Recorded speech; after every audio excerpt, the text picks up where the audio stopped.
The housing meltdown has started, guys. Wait till you hear this.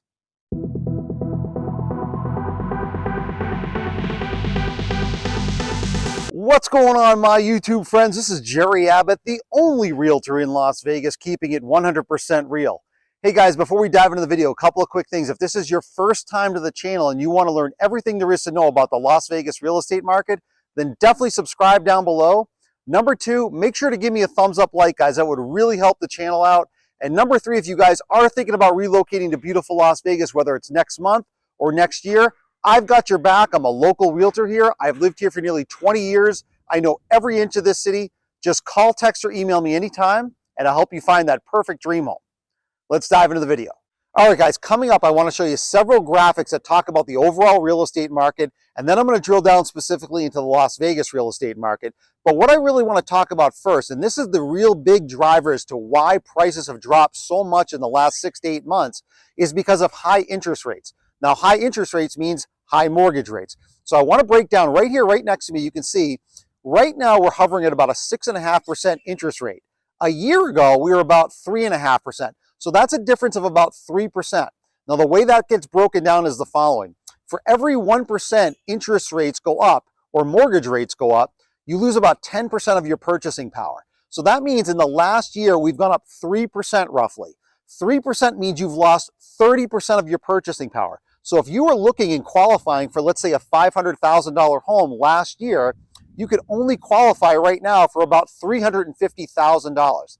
That is a big difference right now. So number one, people can't qualify at these rates the same way they could last year. And now, if you were able to buy something for $500,000 and now you can only buy something for $350,000, a lot of people have lost interest in that because they don't want to look for home prices at that level. They really wanted to look for home prices that they could qualify for at last year's level. So it's changed the market tremendously. So let's dive into the rest of the video. I want you guys to see several graphics coming up and why I think the market's going to continue to drop in 2023. All right, guys, I want to show you several graphics here, starting with the first one. Now, this one is the most important one, really, because this talks about inflation. This is the driver to the overall economy. You can see the headline here saying that inflation digs in to start 2023, pointing to a longer Fed fight. And what that basically means is the inflation report that just came out, it came in hot, which means inflation is still high. It's not even remotely under control, and the Fed is going to have to fight longer and harder to keep interest rates high to get inflation under control. In fact, if you take a look at the headline just below that, it says that the Fed's 2% inflation target would crush the U.S. economy. That's part of a video that a world-renowned economist is talking about, saying that if the Fed keeps raising rates like this, they could crash the economy because they're trying to get it under control and they're not doing a very good job. So the Fed, without a doubt, is going to keep raising rates probably into the springtime. But something I want you guys to take a look at that a lot of people are not talking about is right here at the bottom of this article here. You can see what it says: when the Fed raises interest rates, it acts with a lag. A lot of people don't realize this, but this is what typically happens. If the Fed raises interest rates into like the springtime period and they stop, there's a lag effect that usually takes about 6 to 9 months. That means people are not going to feel inflationary relief until the end of 2023. And how that relates back to the real estate market is that home prices are going to continue to drop, but that's going to probably take a good portion, if not the rest of the year, to see those prices really drop down, where inflationary pressure finally has been relieved a little bit because interest rates are still very high. All right, so speaking of interest rates, let's take a look at mortgage rates. Currently, right now, you can see this headline saying that the average long-term U.S. mortgage rate jumps to 6.32%. Now, last week, you can see right in the second paragraph right here, it says they were 6.12% last week. So this is a pretty big pop here, going up to 6.32% this week. But I want you guys to see this down here at the bottom. I want to read this small paragraph to you guys, just so you can take a look as to what's going on. It says the National Association of Realtors reported earlier this month that existing U.S. home sales totaled 5 million last year, a 17.8% decline from 2021. That is the weakest year for home sales since 2014 and the biggest annual decline since 2008 during the housing crisis of the late 2000s. It doesn't take rocket science, guys, to figure out that when interest rates go up like this, home sales units go down and home prices go down. And because the Fed, like I said in the earlier clip, is going to be raising rates, that means unit sales are going to go down and home prices are definitely going to be coming down as we go through this year. All right, so let's drill down specifically now into the housing market. I want you guys to take a look at this article from the popular website Redfin. It was just written last week. You can see the headline here talking about how investors are buying roughly half as many homes as they were a year ago. Now, that just adds gasoline to the housing market fire that's happening right now. In fact, if we take a look at this first bullet point, it says investor home purchases fell a record 46% year over year in the fourth quarter. Now, let's go and take a look at a couple of graphs here just to illustrate this a little bit better. Take a look at that large red bar right there. That was the peak buying season for investors in the fourth quarter of 2021. And then the bottom just started to fall out. You can see it going all the way down here into the gray area. So the last fourth quarter here of 2022, there's nearly a 50% drop off.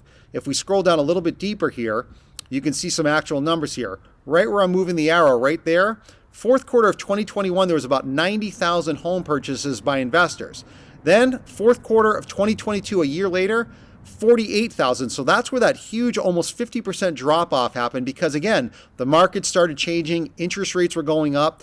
Now let's take a look here down a little bit deeper. You can see these are the actual metro areas of investor purchases. So right at the top of the list is my city, Las Vegas. 67% investor drop-off. Same thing in Phoenix. Then we go down deeper, Atlanta, Charlotte, Jacksonville, Sacramento, Orlando. All of these cities have had over 50% drop-off in investors. So again, the handwriting is on the wall, guys. When investors drop out of the market, you know interest rates are high and you know home prices are going to continue to drop. All right, so let's take a look at this article from CNN, guys. It just came out a few days ago. Take a look at that headline. It says U.S. new home construction fell in January for the 5th straight month. This is just, again, adding more gasoline to the fire. In the previous segment, I talked about how investors are dropping out. Now you can see new home construction is just completely falling apart. This article was only written a couple of days ago, but I want you guys to take a look at this. Right here in this first paragraph, it talks about how it's down 21% from a year ago. That means new home construction has been plummeting. And then if we scroll down here a little bit deeper, I want you guys to take a look at this little subheadline saying that conditions are still poor, but builders are cautiously optimistic. That is another sign that when builders say that they're cautiously optimistic, that means they're trying to find some kind of a silver lining. There is no silver lining. Conditions are poor. They've been getting poorer by the month, and I don't see that changing anytime soon. All right, so just to further prove how much the real estate market has changed, I want you guys to see in the next couple of graphics what's happening to the new home construction segment. Now, you can see this article here is from Realtor.com. This couple is standing outside their brand new home, and this is the headline right here. This couple's brand new home costs less than an existing house. Why a new build is a better deal now. Now, this is a long article, but I just want to highlight one particular part here. Take a look at that blue highlighted line. I'll read it to you guys. It says the builders went from holding lotteries, having people waiting in line, and not paying brokers to now offering incentives to brokers and buyers. So basically what happened in the last 8 or 9 months has been a 180-degree reversal. There was bidding wars. There was waiting lists constantly to get new homes, and now it's completely changed. And in the next segment, I want to show you guys a specific couple of examples as to what's happening with new home construction and why it's becoming very advantageous for buyers. Even though I still think it's premature and the prices are still going to come down, I want you to see the kind of incentives that are happening now with new home construction. So let's take a look at that segment right now. All right, so I want to show you guys now a specific example as to what home builders are doing now to incentivize and entice buyers into buying their new homes. So I'm on a popular website here from a popular home builder. I want you guys to take a look at this. As we scroll down, you can see that they're offering special pricing and financing on select homes.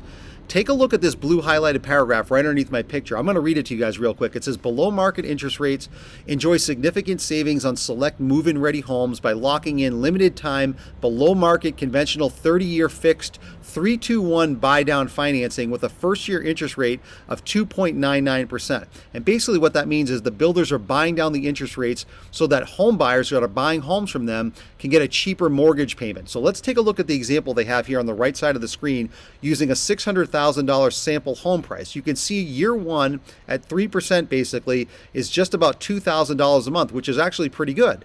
Year two, it goes up a little bit because it's an escalated financing structure. It goes up a little bit higher. Year three, a little bit higher here, and then years 4 through 30 goes back to the traditional mortgage rate. So they're incentivizing buyers, obviously, by giving them a better interest rate. The problem, though, is that the prices are still too high from the home builders. They're still too high, in my opinion, even though they're incentivizing it. But I want to show you guys at least this example because they are offering a better rate, even though I think prices are still too high. I want to show you in the next segment as to what a traditional mortgage rate, if you bought just a resale home, as to how much the difference would be in the mortgage payment. So let's take a look at that right now. All right, so let's take a look at this home here on Zillow. Now, this is $600,000. I want to compare this one to the last segment where I talked about new home builders incentivizing buyers by buying down the interest rate to get you a lower mortgage payment on your principal and interest. Now, let's take a look at the same price point here on Zillow. This home is $600,000. Just underneath my picture here, you can see estimated monthly cost is about $3,700 per month. Now, just underneath that, if you can't read that, right across there, it says about $3,000 a month. So if you were to buy this home with the traditional mortgage rate of about close to 6.5%, your principal and interest would be about $3,000 a month. In the previous segment, the new home builders now are incentivizing by buying down the rate to about $2,000 a month on the same price point. So that's about a 33% difference, at least in your first year. So again, that's why home builders are incentivizing people. It is a better situation for people if they are looking to buy a home to go with a new home builder because they can buy down rates. But again, my overall theme regarding whether it's new home builders or resales like this, home prices still have to come down first. All right, so regardless of what home builders are doing with interest rates and trying to buy down the rate to incentivize and entice buyers, like I said in the last segment, home prices are still too high and they need to come down, and they are. I want you to take a look at this website here from this popular builder in Las Vegas called Signature. Take a look at a few homes here and the price reductions they've had. This home here on the left was priced at $560,000. It's now down to $467,000. So this is almost a $100,000 price reduction. Over here on the right, $546,000, now down to $460,000. Again, almost a $100,000 price drop. Go down a little bit further here. This one here on the bottom left was $605,000, now down to $530,000. That's a $75,000 price drop. So even though they're incentivizing buyers with all of these types of things in terms of interest rates and buy downs, the prices are still coming down because buyers are still not willing to pay these elevated prices. So patience is the prudent play still. You should sit on the sidelines if you can, because this cycle is going to take longer than most people expect. And I think the prices are going to continue to decline going through 2023, especially on new home construction. All right, guys, so after seeing all of that data, I think it's pretty clear that the housing market is in more of a meltdown mode than most people are willing to admit or know. So let's just do a quick little recap here. Number one, the main driver for all of it as to why the housing market has been plummeting is because of higher interest rates. Higher interest rates means people lose purchasing power, so they can no longer afford to buy those kinds of homes that they once were able to, like last year when rates were lower. Number two, we're going to ultimately end up having a higher unemployment rate. Higher unemployment rates always happen when we have a higher interest rate environment. So if a higher unemployment comes in, that means less people are going to be working, less people are going to have jobs. If we have less people working, that means even less people are going to be able to buy things like homes. So what ultimately happens to the housing market? Prices are going to continue to come down as we go through this year when we have high interest rates firmly in place. So I hope you guys enjoyed today's video. I also hope you appreciate my transparency. I know it seems a little crazy that I'm telling my own audience to not buy a home right now and to sit it out and wait on the sidelines, but we are still in a declining market, guys, and I definitely think that's going to continue through 2023. So with that said, if you guys are thinking about relocating to beautiful Las Vegas, whether it's next month or next year, I've got your back. I have your best interest at heart. Just call, text, or email me when that time is right, and I'll be happy to help you find that perfect dream home. I'll see you guys in the next video.